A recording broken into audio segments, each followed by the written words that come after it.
welcome to the Panther Pad podcast. I'm General Mike Payne, original Black Panthers of VA, and we have Lola Truitt, a soldier in the Black Panther Army of Virginia. Today is a special day. We got a very special episode for you. We have none other than Jade Simmons. There we go. Presidential candidate that they're suppressing from everybody. Right.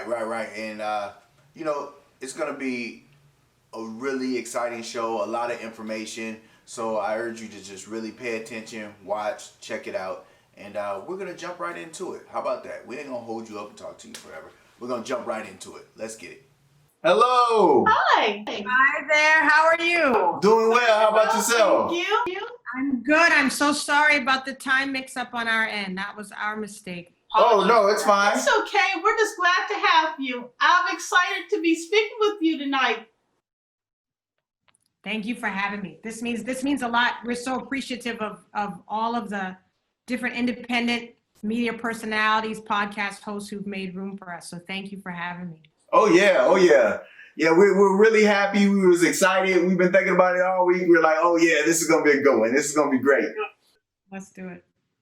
So, welcome to the Panther Pad podcast. And first of all, I guess we'd like you to just tell us a little bit about yourself. That's a loaded question these days, right?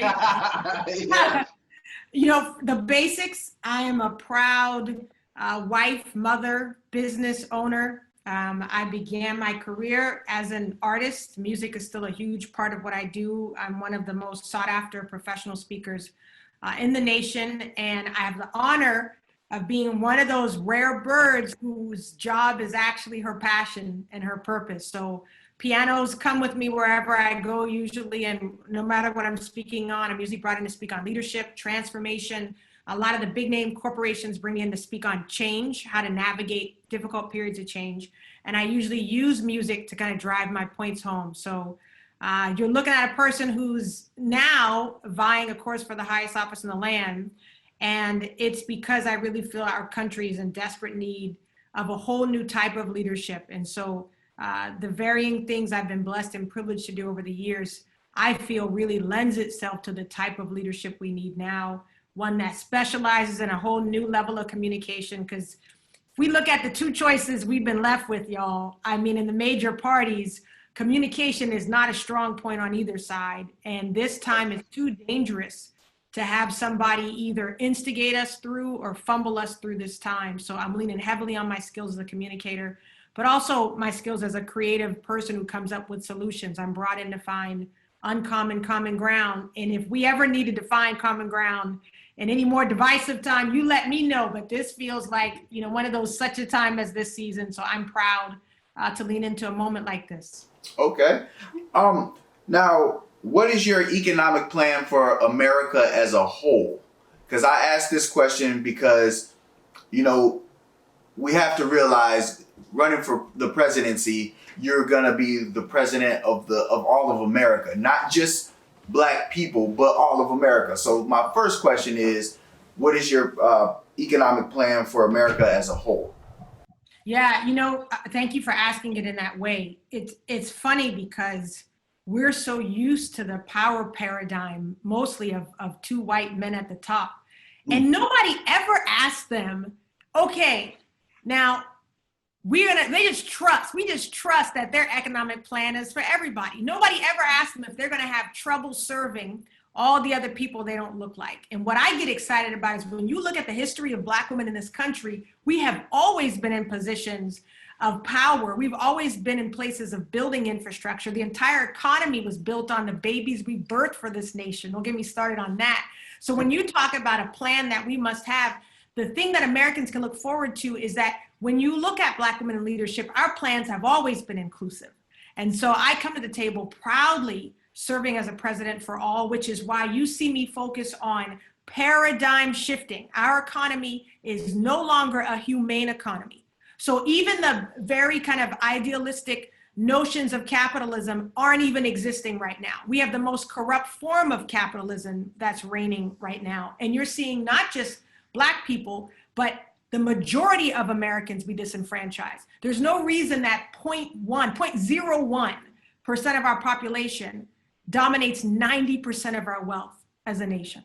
90% of the people in this country, that top 0.01, have more wealth than all of them combined. That's ridiculous. That means the disparity now is too huge. You'll see me talking about basic stuff. How about let's raise the minimum wage? $7.25 since 2009. You don't own a car, a house, bread, rice. That's the same price that it was in 2009, yet we're asking people to still make a living on that wage. We're in Texas here. Our minimum wage is the federal level, $7.25 an hour. Yet as a small business owner, I pay $18 an hour minimum wage. Because if I'm building a company on the back of American workers and I'm building my American dream, they should be able to share in that dream. You'll see us holding corporations accountable, the ones that have the biggest disparity between their median wage worker and their CEO. Let's take Walmart, for instance. You work at Walmart, your CEO is making 1,063 times more than you. And you got people who work for billion-dollar company Walmart who live below the poverty line. You can't have that. How do you fix that? You tax, and you also incentivize companies to pay their fair share, not just in taxes, but in wages as well. You'll see me talking a lot about what it would look like. What if we actually demanded something of the companies we're bailing out? What if we actually said, hey, we bailed you out twice now. COVID-19, 2008 recession. How about airlines? You begin to bail us out and have some manufacturing back here in the States and give those jobs to people, prioritize the ones who lost their jobs during COVID-19. For starters, these factory workers that have gone out of business because we've lied and said that our American workers aren't qualified. It's not true. The reason our companies went abroad is because our American workers were overqualified and were actually wanting to be paid what they were worth. So we went abroad to find cheap labor. So we talk about bringing those jobs back for real. Sidebar, the current president ran on that, but in reality, he signs tax bills into law that incentivizes companies to stay abroad. So we've got to be better as Americans to do our research. And I think you asked that question in that way because you know, and I bet we'll get to it later, that I do have plans that specifically focus on Black Americans as well. But as a whole, we're talking about a paradigm shift in the economy that provides more opportunity to access to opportunity, for more Americans than ever before.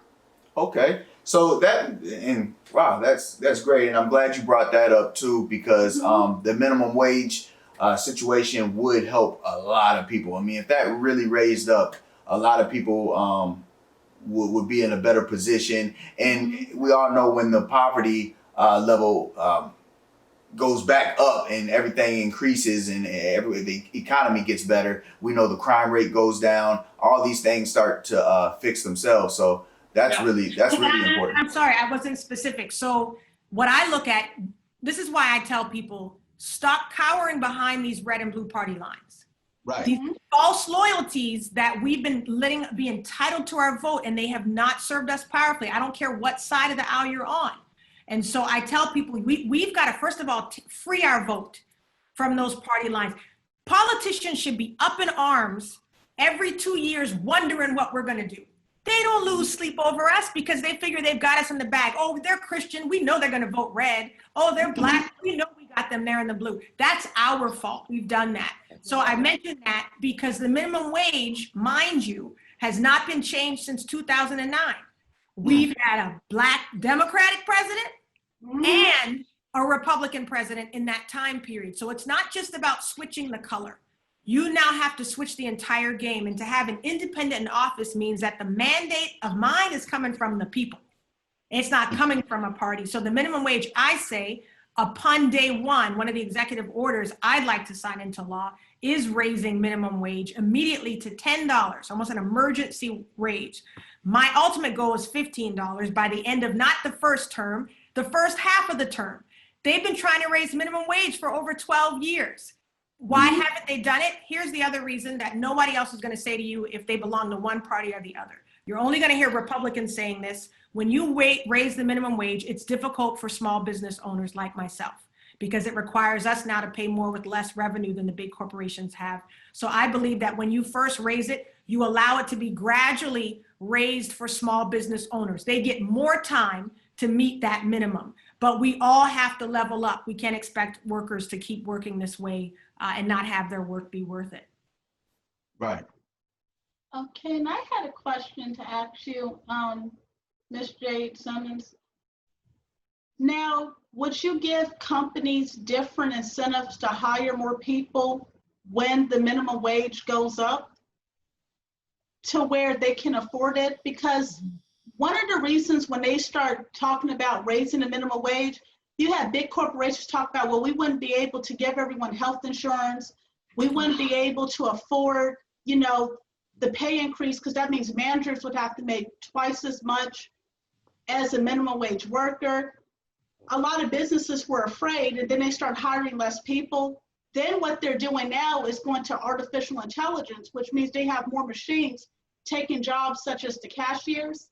You go into restaurants, now you have more computers doing the jobs of our people. Yeah. So they said artificial intelligence is going to take those jobs away. So that's what companies are moving towards, so they don't have to pay as many employees now. What do you believe when you ask me that question? What do I believe? I believe they can, they just don't want to. Okay, I'm just glad we got that on the table. They don't want to. As a business owner, there are tough decisions you have to make. When COVID-19 hit, my business is in the world of public engagement. So we didn't get any gradual shutdown. We were shut down overnight. So I went from playing in halls and stadiums that had 15,000 people in them, and you couldn't do that with COVID-19. And so we instantly were shut down. I was instantly faced with the hard decision of what do you do about payroll? And let me tell you what we did here. Yes, our minimum wage is extremely high in comparison to what is required. That's important.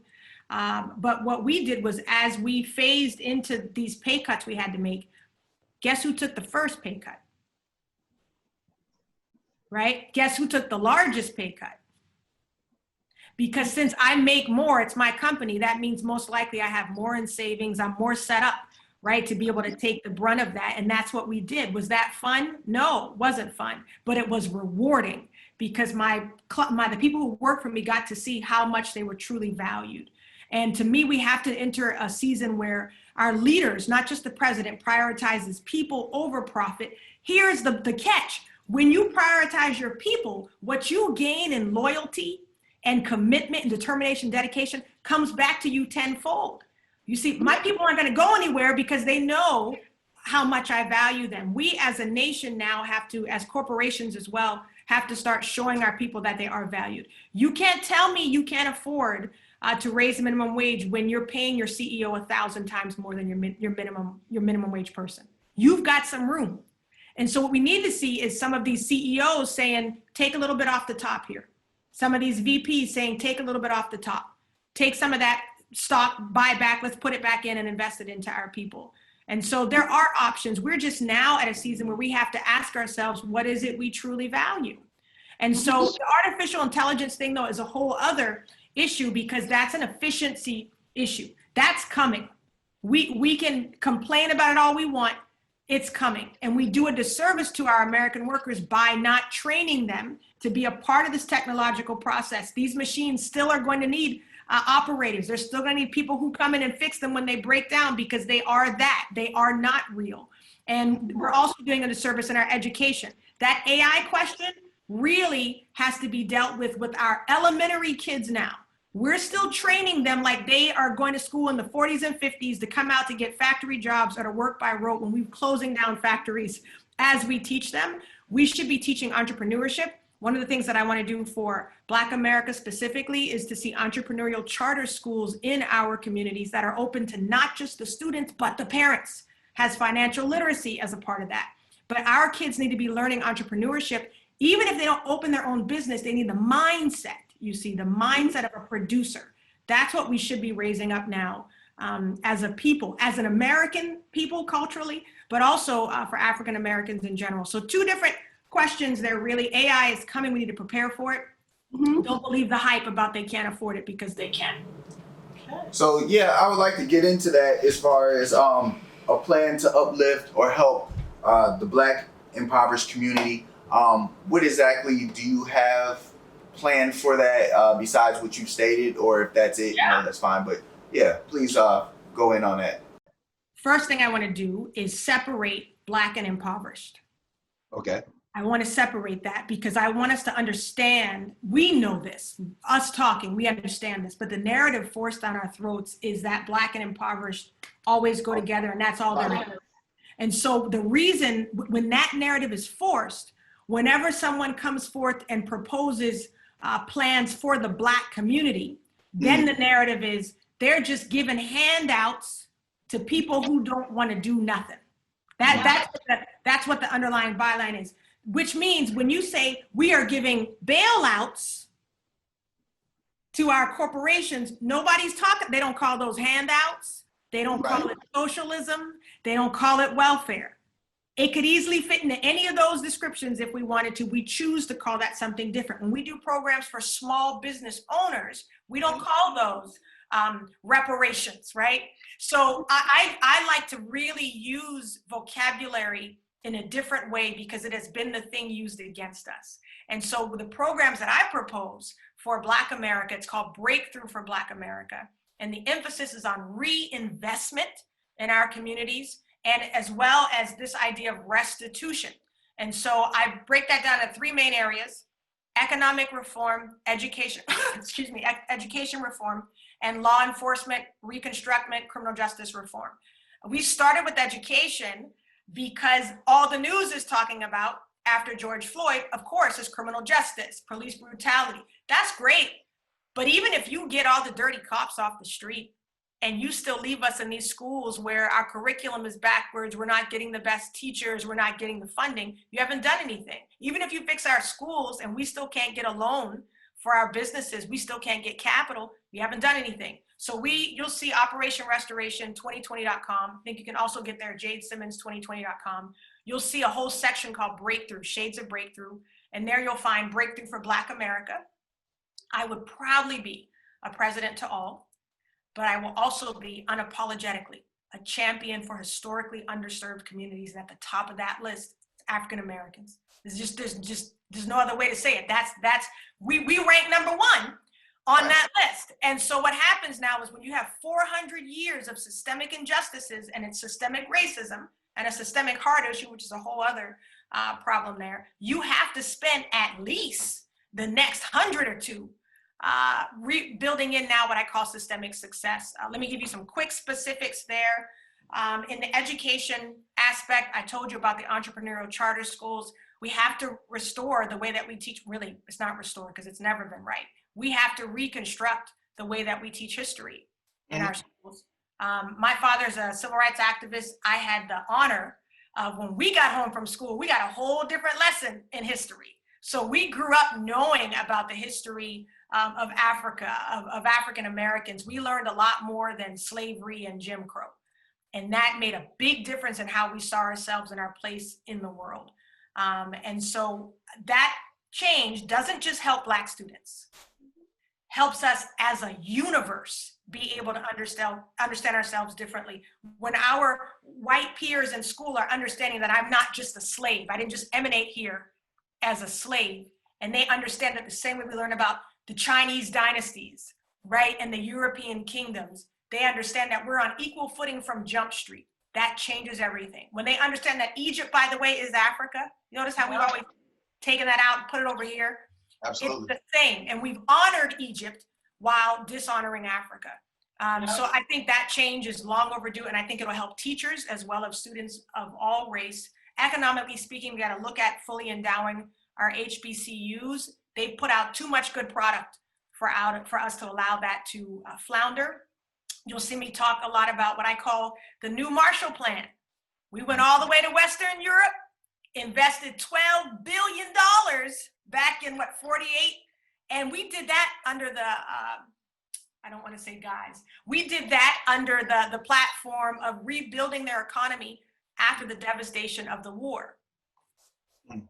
So we should probably invest in our own nation in the same way and rebuild after the devastation of systemic injustice. And so that plan includes some economic incentives to corporations to invest in the Black community that many times, we're keeping a lot of other communities afloat in terms of how we spend our money. And so we need to look now at having those corporations reinvest in our communities. My father fights mostly in the area of gentrification. We're not demanding enough of these corporations and organizations that are coming in out to our communities and then profiting off of being able to exterminate us from those areas and then build up profitable businesses for themselves. So we get into specifics because it's a time where I believe symbolism is not going to be enough. You know, I think we're in danger right now if we re-elect what's currently in office, and even if we elect former Vice President Joe Biden, I don't think we actually move into progress. I think we feel better. You know, it's like you get a nice little blanket and you go, oh, man, I'm glad that nightmare was over. But we actually haven't really fixed the issues that need to be handled. And I can't right now, in my vision, be able to see Biden suddenly being the voice of the change that's needed, or Harris being able to be the voice that we can believe in to take us as a nation, not just as Black people, as a nation forward. See, I love a lot of what you're saying, all of what you're saying, to be honest. You don't shy away from questions. You answer them so thoroughly, and that's great. I ask questions in a specific way because I like specific answers, and you've given me all of that, and that is great. Especially, I understand from firsthand experience what you're talking about as far as in the school system, because I know when I got a chance to go to world history rather than just U.S. history and learn about the different cultures, it was just, so much more interesting for me. But I actually got to go to a Black history class that was in my high school, and that just blew me away. I learned so much more about myself, about where I actually come from, the culture, and that just really helped. And like you said, not just for the Black children, it helps the white children too, because they sit there and they say, well, wow, I didn't know, it was this or it was that. Also, when we teach classes and we talk about Black history and kings and queens and all these different things, and once I even told the story of Emmett Till, and the white child was really affected by it because he said in school, it was so whitewashed and so, I don't know, watered down, yeah, is a perfect term, that he just thought it wasn't that bad. He didn't think that things like this, so when we really told the story, he was just like, wow, I didn't know. And he was thankful that we, gave him that information. So I totally agree with what you're saying. And yeah, it's really needed. It's really needed. Yeah, we have been so shocked at how shocked people are that we just speak plainly. And we realize that's because we have, as a people, accepted this double talk. We've accepted the fuzziness, and the reason we have is because we've been convinced and believing it's for our own good. Like, don't worry about the crime bill. Don't worry about that thing he said about not wanting to send his kids to a racial jungle. Don't worry about that for now. Don't worry about the suspected pedophilia. Don't worry. Tara Reid, put her in a closet for now. Don't worry about it, because first thing we got to do is get this man out of office, right? And on the other side, they're doing the same thing. Now, here's something I haven't heard anybody say yet. We talk about President Trump and the crazy stuff that he has done. I think one of the first things I would have to do as president, believe it or not, is figure out how to put more limitations on the president, right? I mean, when's the next time you're going to have a president saying, we got to clean this thing up here? But as you watch him, even with all the philandering, the things that we would have Obama could have never gotten away with, right? He would have never been elected with the same sexual history as the president. But the truth is, he is only able to be in that office and do what he has done because of the door that was open. If you look at a Bill Clinton, when Bill Clinton was in there doing what he did, proof in the Oval Office. What did Democrats do? Don't worry about it right now. It's not that bad. Don't judge him for this. Let's just push him through. And we've allowed it on both sides. Whatever you allow on one side, it's going to come back on the other side. We've been telling people who have been making a defense for the racist things that have come out on the right. And I have friends, Republicans, that I love and adore, close friends, family, some of them. And to hear the rationalization, I always say, you can brush this stuff under the carpet now, but how will you feel if the shoe is on the other foot?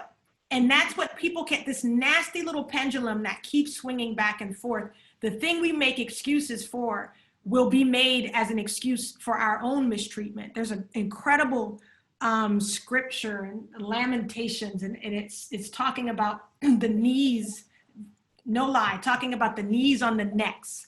And it said there are knees on our necks from our oppressor. And in the context is in the Hebrew Bible. So it's Jews talking about their oppressors. You could put that scripture out right now and you'll think we're talking about George Floyd. And what I realized in that scripture is the key was it said there are knees on our necks. The key is not to think that you couldn't one day be the our. And if every people group imagines themselves as potentially being under a knee, it will change the way you respond when another group is under that knee. Because you understand if we don't do something about what's happening to African Americans, Hispanics, Native Americans, then we could be next. And so it's an interesting time, I think, for us to finally join together multiculturally. This is the first time we've had international buy-in, right? All these corporations coming out with their symbolic statements of solidarity. Listen, you don't have to believe them. Just call them on their bluff. We need a president now that's going to call everybody on their bluff. Don't just release statements and tell me Black Lives Matter and then work sure the one Black candidate running for president is never heard. CNN, right?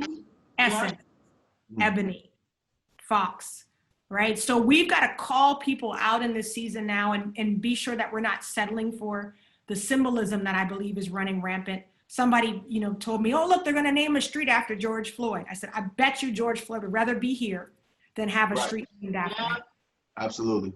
I'm happy you said that. Yeah, he'd rather be here. Martin Luther King would be like, take them thousands of streets and monuments and posts down and actually give me equality instead. Yes. So we have to push through, and I think you're going to need leadership that's bold enough to say that. I haven't heard Biden say anything like what we're talking about here. And it's because he is in politics as usual. People keep saying, what's it like to be a politician? Or why did you want to become a politician? I said, the last thing I'm trying to become is a politician. I just want to finally be a servant leader to as many people possible. And I feel like we need someone in this season who can speak boldly to these issues, but also can speak in a way that's unifying. The majority of my time, see a piano here, I'm a classical musician. So I'm in rooms with people who don't normally look like me, aren't normally in the same age group, and the corporations I go into are predominantly 80% white men. So I'm comfortable in all these spaces, and it's because they know that when they bring me in, I'm going to say uncomfortable things, but that if they can dare to digest it, it's going to revolutionize the way that their operations function. And that's what we need. We don't need someone to cheerlead us through and tell us we're great when we're not. And we also need somebody to pander to us and tell us what we want to hear. We have to know what's really going on and then make the decisions that allow people to progress as much as possible. I always say stir the pot. If you don't stir the pot, something's gonna stick. So you got to keep stirring it. I was going to ask you a question. How are we going to redo the medical system that we have towards African Americans? Black women have a 284% mortality rate. And that's been going on for years now. How can we change the medical system and how we're treated? Yeah. I'm going to give an unexpected answer because I've never been asked it the way that you just asked me. When we were creating policies, it's taken us a long time to roll our policies out. And, it's funny to watch what people suspect. We had more Black people who assumed there was no way I could be qualified for what I was doing. The most of my accusation in the beginning came from African Americans. And what was funny is the thing that we were working on first were policies for African Americans. And what I did was look at the landscape of the policies that were being presented and try to figure out why they were being resisted. Medicare for all. What were people really afraid of, right? Debt-free college. What were people really afraid of? And when you do the research, you'll hear people say things like, people, who might have struggled when they were younger, like I struggled, I made my way, I pulled myself up, I paid for college, they should have to pay for it too. So you're hearing, okay, that's an argument of wanting to know that hard work is still an element. You see, you have to hear things differently. We heard people say, it's not that I don't want people to have medical care, I just know as a doctor, this is the stuff we're dealing with, the paperwork it comes with, the quality of care. Called my friends in Canada where they have Medicare for all basically, and she admitted, yes, we have it, but we don't use it. We pay for our healthcare because it's better quality. So you gotta do your research to know what's being fed to you and understand what the real problem is. So what that told us is if we're gonna build in any form of free healthcare, I need to make sure that when I offer you free healthcare, it's not subpar healthcare. So now we talk about that in a different way. You just come out with Medicare for all one side's here is free. They don't want to work for it. They can't process it. So we have to reframe some things. One of the things we reframe that will answer your question is debt-free education. How do you reposition that controversial topic? I say you prioritize strategic debt-free education and you focus on 3 areas: healthcare, criminal justice reform and law enforcement, and education. Why those 3 areas? Because nobody's going to argue right now that we don't need to be beefed up and backed up in those areas. We needed healthcare workers, nurses especially, desperately before COVID-19. You know how much more we need them now as we go into a 3rd surge? When you have healthcare workers committing suicide right now because they haven't rested from stage 1 and stage 2, and they've been the chaplain and the person given the last rites in these rooms. So we now have opportunity to prioritize healthcare. To answer your question, I want to see more African Americans going into healthcare. Why are we not? Because that debt is crazy. That's why a lot of people aren't going into healthcare. Take away that debt, even if you have it for a limited amount of time, right? The next 15 years. And you allow debt-free education in the areas of healthcare, you're going to get more people of color. Statistics show that when we are treated by healthcare providers that look like us, we are treated better. Right now, we know that Black people face a higher rate of being suspected of not telling the truth when they come to the doctor. Or exaggerating. So what if we could have stats now that let us know how many of these COVID-19 deaths where people who came in, had symptoms, weren't believed, and then went home and died? Yeah. You see, so we have an incredible period now that we must take powerful advantage of. I haven't said this, I've only said this publicly in one other place. I just came out of quarantine after having COVID-19. And let me tell you, there is so much stuff we have no idea is going on behind the scenes. I had COVID-19. If I wanted to, I could have gotten on a plane. Nobody would have known any better. I was not traced. I was not tracked. Nobody called me to see if I was running rampant in the streets. I went back on my own to get a follow-up test because I'm here with my husband and kids, wanted to make sure I was no longer contagious because I felt better. After about 2 weeks, I felt better, went to get a new test. And I said, oh, she said, what's your symptoms? I said, oh, I'm symptom-free, but I already had COVID. I want to make sure I don't have it again. You know what she said? Oh, you don't need to do that. If you're feeling better, you can just, I said, no, I need to get another test. And this was a free site, 24 hours is what was promised. She said, well, you know, the CDC no longer requires the second test. So your insurance company will no longer pay for a second test. You want me to believe that insurance companies are not in cahoots here? I think the insurance companies said, hey, this whole double test and negative thing you're requiring is expensive. Let's drop that. So now CDC doesn't require it. So what that meant is my free test was suddenly $136. And I said, okay, whatever. It was supposed to be free. I said, I'm in line. Let me just do it. You know, I'll do it. And I said, I'm going to get it in 24 hours, right? She said, no, because since it's not a mandatory test, you're going to have to pay a rush fee for that 24 hours. I left there paying $200 for a COVID-19 test. And do you know, after 2 weeks, that test came back positive. Even though I was feeling better, symptom-free, I could have gone right back out in public and possibly reinfected people. Most likely the science says that I was no longer contagious. So when the president has COVID for 2 days and is back out on the streets, I got questions. But my point in that is, imagine who would have been disenfranchised if they didn't have $200 on the spot for that test. How many people are currently spreading the illness because they can't afford to be tested? And that's something that's going to disproportionately affect people of color as well. And so while I wouldn't wish COVID-19 on anyone, I'm thankful for the journey of it because I learned so much about the illness and the system from having to deal with it personally. So again, debt-free education is one way to see more of us in 3 important areas that we know we are treated better when we have better Black lawyers, Black doctors, and Black teachers. That's going to do good for us as a people. Okay. Now, of course, the topic that always comes up. reparations. How do you feel about it? Do you feel it's owed? And if you do feel that it's also owed, how do you feel it would be distributed? In what form or fashion? Yeah. And I was fine amount. right. And, yeah, the amount also, I guess. How is that broken up? And you know, do you think that that's something that should be done or should be taken care of? And how would you go about doing that? So one of the things we did with the Breakthrough for Black America plan is we looked at a lot of the proposals specifically called reparations. And what I'll say is if you do your homework, you'll see some very familiar things in our proposals. I talk a lot about vocabulary. You heard me say very strategically at the beginning, restitution, reinvestment, reconstruction, and rebuilding. I speak about these things very strategically because I've seen how our own words get used against us. And they get used as the excuse to stop the discussion. So while I may not talk about it traditionally, know that I believe our government has a debt to Black America. That debt started, as I said, back in the day when you had Black women in birthing camps, literally birthing the labor force for this nation. Yep. And so you saw people work for free that now need to be repaid. And one of the ways that I've done that is focused on making sure we have long-term solutions. My problem with a simple paycheck is I know how paychecks work.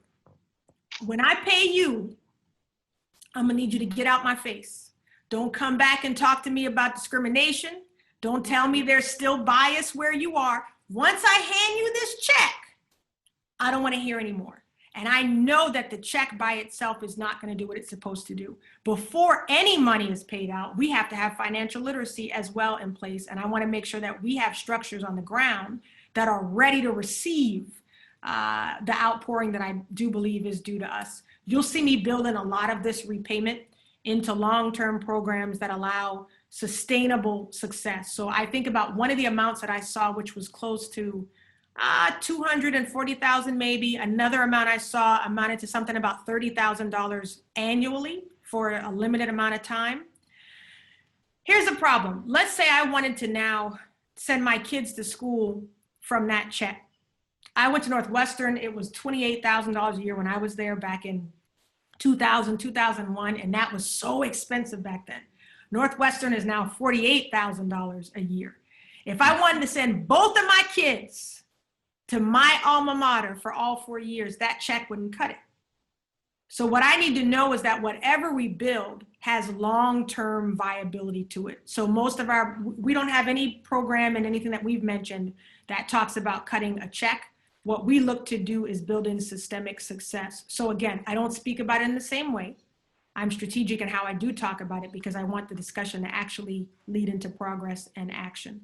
But I wouldn't have a problem as a president considering many of the forms that are out there. And I think you need a president at the top who will make sure the discussion happens and doesn't just stay a nice little talking point come every 4 years.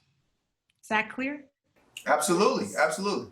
Another question, I love that you said that. You can't really put a dollar sign on the amount of what we have invested in this country. We're talking about free labor. You just said everything that I want to ask, you already answered. But do you know that our ancestors also built a lot of these colleges that are now white owned? So we already paid for these colleges 3 times over. That's good. So maybe some of these colleges should just let some of these children in our communities go there free. If they test high enough to go, let them go. You know, we do something like that for Native Americans. You know, what we also do is we also paid reparations to the Japanese. Yep. Mm-hmm. We also paid reparations to some Alaskans. And we watched the Jews be paid reparations. And so it's baffling to me that that word stirs up so much controversy. I'll tell you why it does. It's because of the sheer number of African Americans, or if you want to look at ADOS, right? So it's like, we literally had a woman, I think she was a little tipsy, but she came up to us and wanted to talk about reparations. And she was giving us some suggestions, a middle-aged white woman. And she was giving us some suggestions of how we should go after it. And she was talking about really making like an employee claim. And she was saying, because I made an employee claim on something and I got back pay for this, that, and that. And I just listened just to the irony of it all. But one of the things she said is, she said, the problem with reparations is it's just too much money. It's just too much money. And then COVID-19 hit. And in 7 days, we had a stimulus package that was pretty expensive. They can afford it, but they don't want to pay us. So here's the thing. Here's the truth. You know how they say you can afford something and you can pay for something. We can't afford it. Listen, we can't afford nothing we're doing. We are $27 trillion in debt. Afford went out the window long time ago. We can pay for it though, because we print our money whenever we printed money. Literally for the stimulus, that money was not, there's no bank account of America, right? There's no savings account. We printed that money. The question is, when do we feel it necessary to turn on the printing press? And we have discriminated on when we press that print button. So it's not about, we already know we can't afford most of what we're doing. If China really wanted to become the world superpower, which is their goal, by the way, we should have our eyes on them. All they have to do is call in our debt. If China really wanted to get tough, they would just go, guess what? Pay up right now, right? And then we're in trouble. So the people who argue about expenses in general have a leg to stand on, because it's a national security threat to be in as much debt as we're in. But since we're piling on the debt, we may as well reinvest in the areas that would pay off for us. I think one of you mentioned it earlier. You reinvest in the Black community, you're going to see an increase in the GDP overall.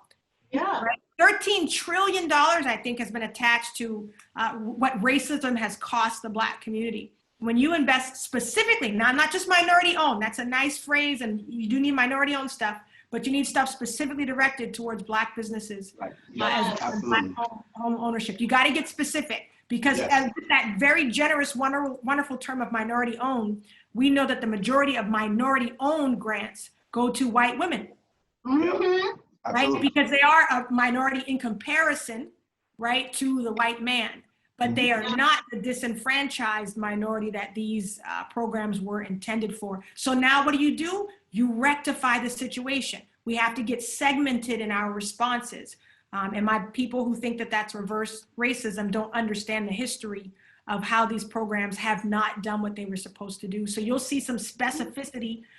We talk about stuff for minority owned, for small business owners, for Black businesses, because it's a very specific demographic. And so it's that specificity that we need. And I would challenge people who care about that specificity, whatever your people group is, look at others' platforms and see if there is specificity in there. Or are you being generalized to death and into exclusion? And we think that specificity is powerful and important, because racism has been specific. Injustice has been specific. So your countermeasures have to always be specific as well. Yeah, we understand that totally. We get that a lot. We always speak about, the Asian community, the way they'll do things and they'll hire just their own people and things like that. But when we come and we do that, or we try to stand up for our own people, it's always reverse racism. When, every time we stick up for one another, that's what we get. We hear that all the time. So we definitely understand that. Yeah. But the question I want to ask you, and I would love your opinion on it as well. People with felonies, right? When they come out of the prison system and they're not on papers anymore, they're just out of the prison system and they have this felony, I feel that they should have their rights restored. And what I mean by that is they should be able to, I know some places they can vote, but they all places, I mean, you're back in society, you supposedly have paid your debt to society. You should be able to vote. You should be able to also protect yourself. If you didn't go in for, something maybe like murder or whatever like that, but you should be able to own a gun and things. Also, I noticed that they get jobs, but they get paid lower, because it's almost like, well, you need to just be happy we hired you. And it just makes it harder for them to integrate back into society. So I would like to know if you have any type of plan or anything in place that would help them get back into society and maybe just, hide that felony, not hide it, but just, to where they don't have to go out there and live in fear with that felony, to where it makes it harder for them to integrate back into society. You did your time. You should not be ostracized from society and continuously punished for the rest of your life. So people watching this are going to think that we were in cahoots, that we had a script before we got on here. You just basically read our criminal justice reform policy. We call it a road to redemption. So what we're requiring of America is to be what it says it is, right? And this is a land of opportunity. If you want us to be productive members of society, then why would you put barriers in the way of that productivity? If voting is such a privilege, why would you block it? We met felons, ex-felons, when we were out on the road, and they would say, "Oh, I can't sign for you, I'm a felon." I was a felon. And it's funny because felons will tell you they were felons. They don't have no problem. Just I had never met that many felons in my life. I'm like, oh, okay, you a felon. But what was wild were none of them fit the stereotype. None of them fit the stereotypes what we think a felon looks like. Nobody made me feel in danger, right? They were just people out and about. But the one thing they knew is what they couldn't do. Right. And that bothered me because in many of the states, here's the thing, they could vote and didn't know. We had to tell them, oh no, in this state, you're good. You can sign.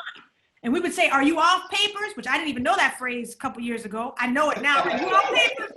And they'd be like, yes. And I'm like, you're good to go.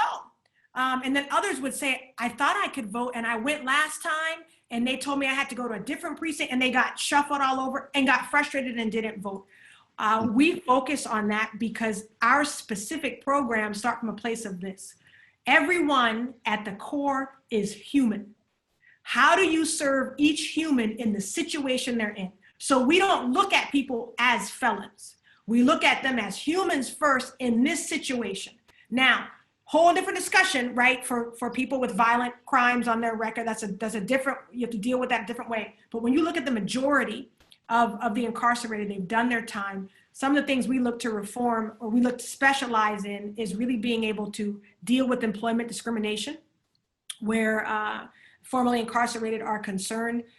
We take a pro-family approach. So we see men, I know women are included and often not included in this conversation enough, but we released a platform as well called Breakthrough for boys, men, and fathers. Because nobody talks about the guys, right? Nobody talks about you guys. It's all women's rights all day long, right? So we wanted to be counter to that and talk about the rights of men as well. And we see a big disparity in the way that men are imprisoned, 60% more. Men are given much larger sentences, longer sentences for similar crimes to what women commit. And so we talked about how do you build in redemption so that their road back to society is smoother and easier. Talking about the right to vote is definitely a part of that, but we focus on that employment aspect. And on the front end, we want to reform, get rid of the cash bail system. That has to go because you can't tie profit and justice together. That'll never work. If my job is to fill these prison beds, I'm always going to be sending lobbyists to make sure we got ways to keep people in these beds. So you can't tie justice and profit together. We also talk about eliminating private prisons there. Because of that reason. I'm telling you, it's like y'all wrote the platforms, right? It's like y'all wrote them for us. It's in there. When you're, what you can do is we wanted to be short and sweet with our policy. When you go to jadesimmons2020.com, we have a top 20 platforms. So we do more than that 20, but we focused on the 20 things that we wanted people to know. And it's bite-sized. Here's where we stand. Boom, boom, boom, boom, boom. So you could see it. We have criminal justice reform on there, law enforcement reconstruction on there, and breakthrough for boys, men, and fathers.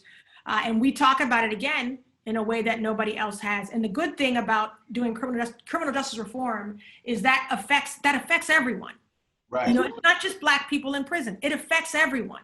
Yes. It just so happens we're incarcerated at the largest numbers. And so it will disproportionately, positively affect us to have these things instituted. But our brown brothers and our white brothers and sisters too will benefit, and families, we believe, will be strengthened from criminal justice reform. So we're excited. I'll probably be the president that spends more time in jails than any other president, because I love the story of transformation.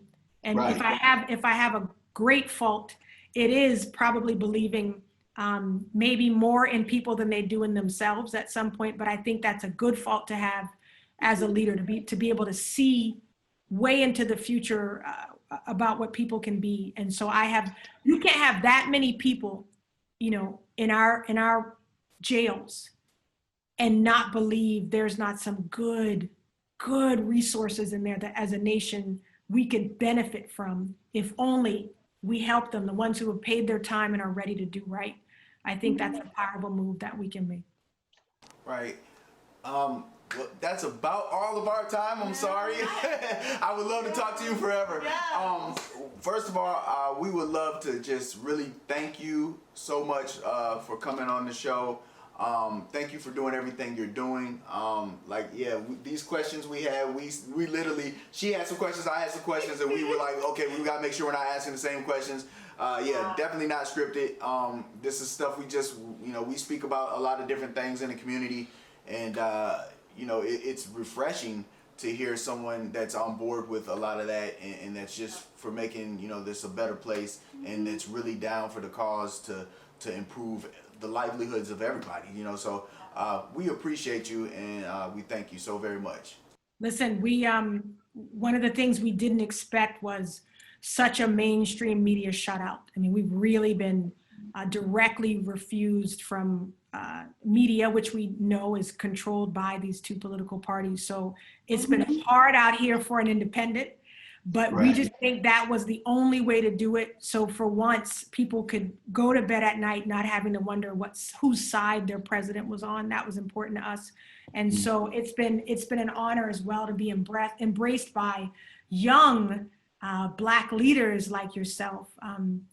That the original welcoming mat we expected was not there from our own community. And when it did start coming, it came from you. The people like you who were just like, listen, we're done with the politics as usual. We see through it. We want something new. And so I'm just proud that this is the demographic. One of the things that I felt like God said to me in my prayers was, stop looking for whoever you think your people are, because you don't know who your people are. He's like, I got people lined up for you. And that has been answered prayer. It's like our people have not necessarily looked like what we thought, but we're so proud to have people like you making a space for us. And I'll say, listen, I forgot the name of the podcast. I can't remember. Podcast. Looking all militant.